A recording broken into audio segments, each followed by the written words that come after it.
Hello everyone, Spencer Campbell of Gila RPGs here.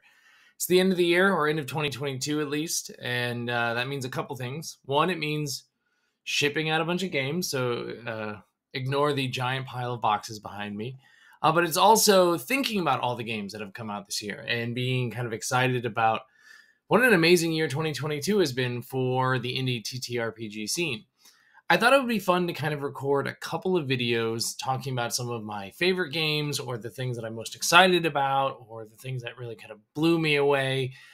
So this is going to be one of those videos. This video in particular are my top 5 games that came out in print format that I got this year that I'm the most excited about. That's very specific, I realize, but I was just looking through all the books that I've been doing. I've been doing those RPG in 5-minute videos, and I thought, what are the ones that are really jumping out to me? What are the ones that I kind of want to just highlight here at the end of the year and make sure that they get on your radar in case you're doing any holiday shopping in the next few days? A couple of stipulations, though, or rules for the video. One, the games had to have come out this year. So these are 2022 release games. And specifically, they had to be like new releases this year, which means anything that was like a remaster, revision, second edition sort of thing, I'm not counting towards this year. Which means as much as I want to gush about the Vast and the Dark more, like I already did in a previous video, Charlie's game is fantastic, but we've already covered Vast and the Dark before. So these are going to be games that came out this year. These are the first editions of these games, the first attempt at these games. Second rule is that it is in print format.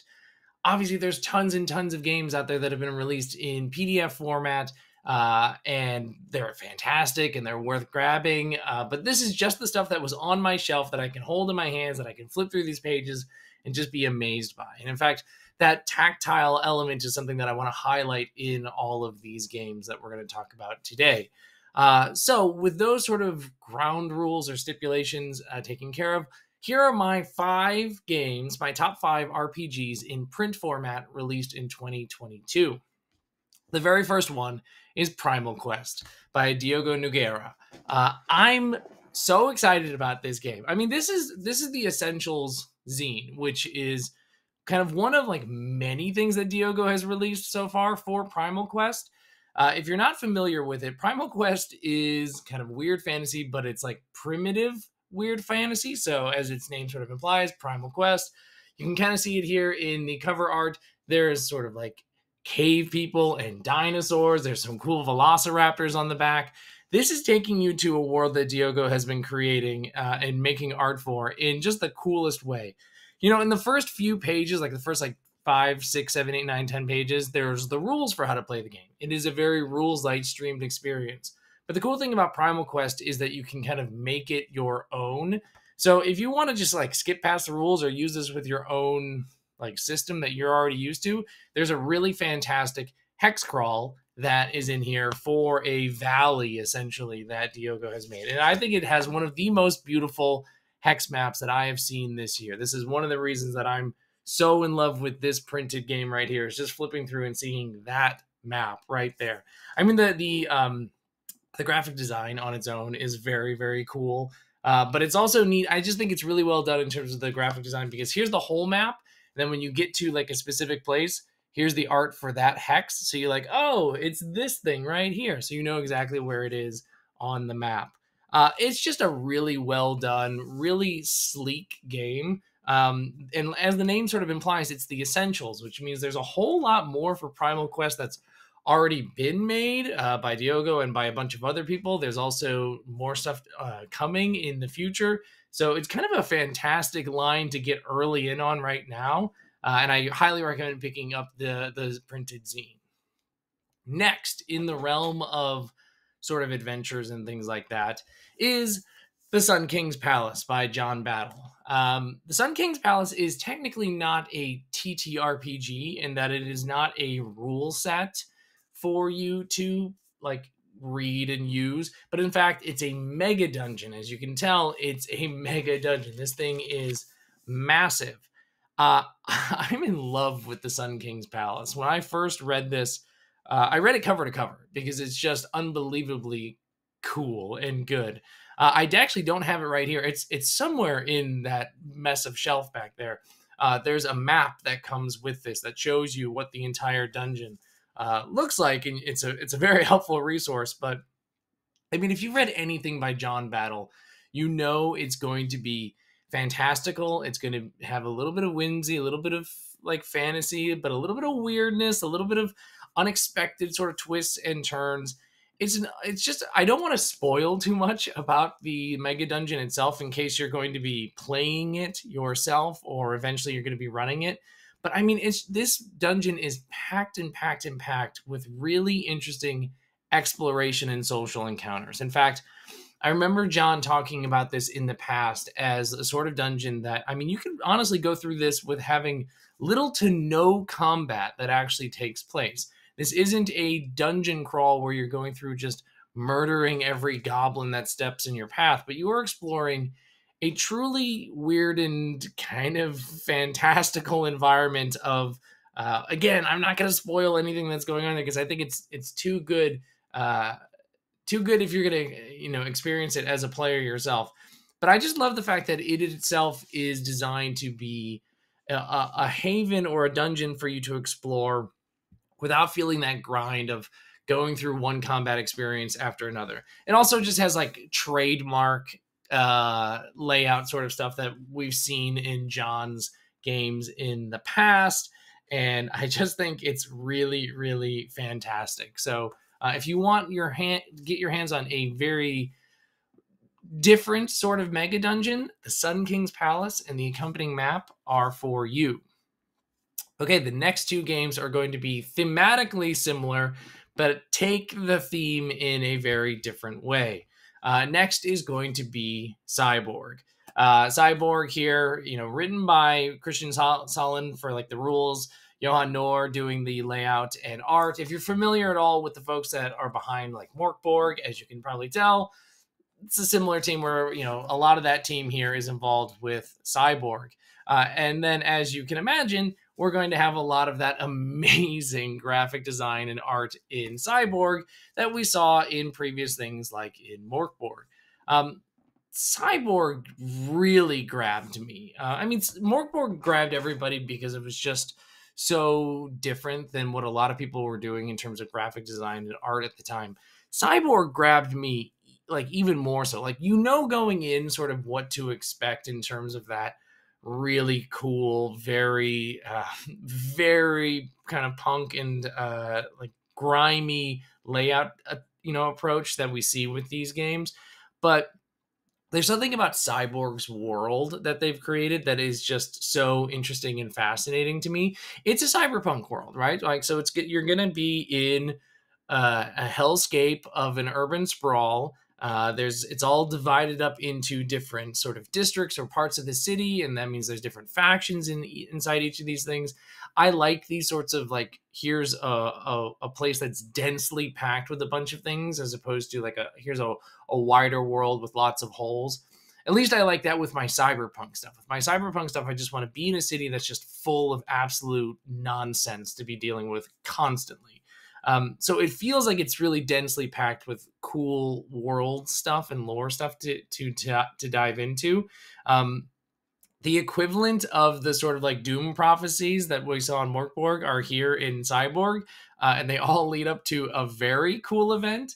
I'm not going to spoil it in case you haven't read it yet or you want to kind of experience it, because it's different. It's different than like the Morkborg countdown where it's the end of the world and you're supposed to burn your book. What's going on in Cyborg is a little different, and I really, really dig the twist. But the other thing about Cyborg that's fascinating to me is that, it's not just traditional cyberpunk where it's, everybody's, there's a bunch of deckers, everybody's got a bunch of, cyberware and stuff like that. There certainly is that element of all of that, but there's, of course, some weirdness going on. I mean, as you can imagine from this crew, there's some like dark stuff. There's some like maybe stuff in the fantastical with a sort of like nanovirus that's going on in the middle of the city. I mean, here's the shunned nanomancer, for example. So that already tells you like, that looks like a weird ass warlock essentially in my cyberpunk game. And I freaking love it. So the art is beautiful. as you could probably expect. The game, though, has really captured me. I mean, the rules wise, you're going to see something very similar to what we saw with Morkborg, but I think it's the world and the way that it's pitched has just really grabbed me, even more so than Morkborg did. Speaking of Cyberpunk, speaking of worlds that grabbed me, I got to shout out Cyber Metal 2012 by World Champ Game Co., aka Adam Vass. I did a whole video on this because I love this game so much. So you should be able to click somewhere on the screen and have access to that video. But in case you need a reminder or you didn't watch that yet, Cyber Metal 2012 is one of my favorite cyberpunk games of all time. Now, this list, remember, is for the top 5 games that were in printed format. We've already talked about, a sleek, really nice looking zine. We've talked about a gorgeous jam-packed mega dungeon, the absolute bonkers cool layout of Cyborg. But look at Cyber Metal. It goes with the horizontal format, which is just unbelievably cool. I know of a few games that have done this so far, and every single one of them I'm like such a big fan of. I think this is a really cool format that Adam has done, and you can tell flipping through this book that Adam has painstakingly done the art and layout and text in just the right way, as essentially like a one-person crew here. This book is clearly a love letter to a time period, a very different type of cyberpunk going on here, because this is sort of like a freeze of an alternative timeline where we're basically got up to like cassette players as our tech. Very different than the heavy advanced tech that we're seeing in Cyborg. We're seeing a sort of a grittier, older version of cyberpunk in Cyber Metal 2012. Like I said, there's a whole video that you can watch about this, but I want to highlight just how beautiful I think this book is and what a phenomenal job Adam did in creating it. This is 100% worth picking up. The last game that I want to mention here in my top 5 printed TTRPGs of 2022 is Sunderwald, which, as you by Longtail Games, as you can see here on the cover, it's a legacy RPG. If you are familiar with legacy board games, then you probably have a sense of what this RPG might be all about. You might be thinking, aren't all RPGs legacy games because your character kind of changes with time and you're adding things to your character sheet? And yeah, there's like an element of legacy, but this takes it to a different direction. If you're not familiar, legacy games are those sorts of board games where the board game actually permanently changes the more you play it. So you're adding stickers to boards or like ripping up cards so that they're no longer available. You're literally changing the game as you play it. Yeah, we do that with our character sheets and things like that. But Sunderwald takes it to a whole nother level where you are marking up this book. There are so many places throughout this book that you are going to be just penciling in new ideas again and again and again. And there's just the way that they have done this is so freaking clever. So you'll hit these points where you unearth secrets. And when you unearth these secrets, it's sort of usually like an if-then statement. Like, if you've done this, like if you've done this particular thing twice, it's time to like pen in a permanent new thing that you know about the world. So, for example, like the different types of character classes or backgrounds and things like that. Once people have chosen these things, they are now going to start adding permanently to the book aspects about what these classes represent or what these backgrounds represent. And it even manifests in like the enemies themselves. So like when you go to different regions or you interact with different factions or you interact with different monsters and enemies and things like that, you're going to be marking check boxes each time that you find them, or each time that you deal harm to them, or each time that they harm you, or each time you visit this particular place. Like each time a PC performs a ritual, add a tick mark here. You can see there's 15 tick marks. And once that happens, there's space here below for you to write in a new thing about the world. And sometimes these new things are world building stuff, so you've added a new element of flavor to the world. Sometimes they're like mechanical things. They are like, this is a new thing that characters have access to that they didn't have before. You can imagine then how factions are going to change the more that you interact with them. You can imagine how enemies are going to change in terms of your ability to deal with them as you face off against them. I love legacy board games. I love legacy card games. Seeing that concept brought to an RPG is just so cool. And the way that Thunderwall does it is fantastic, which then obviously means it has to get shouted out here in a top 5 printed games, because what a cool thing to do to the printed book itself. Yes, Thunderwall, you can get it in a PDF form and you can kind of type on the page, but I think there's something very cool about checking boxes in the book itself, penning into the pages itself, these certain things. I mean, there's even elements of that in like the GM's work as they're like reading the rules for the first time, in terms of like, are you going to mirror or resist the themes of the world? And like, you're circling one that you think you're going to do more. It's just so clever. It's so cool. I cannot recommend it enough. So that's my list of my top 5 printed TTRPGs released in 2022. As a quick reminder, it's Primal Quest, it's the Sun King's Palace, it's Cyborg, it's Cyber Metal 2012, and Thunderwall. If you're looking to get yourself or a loved one or a fellow RPG fan a gift here in the holiday season, cannot recommend picking up one of these in printed format. You'll find links to find all of these things below, and I appreciate you taking the time, and I'll see you later. Bye, everybody.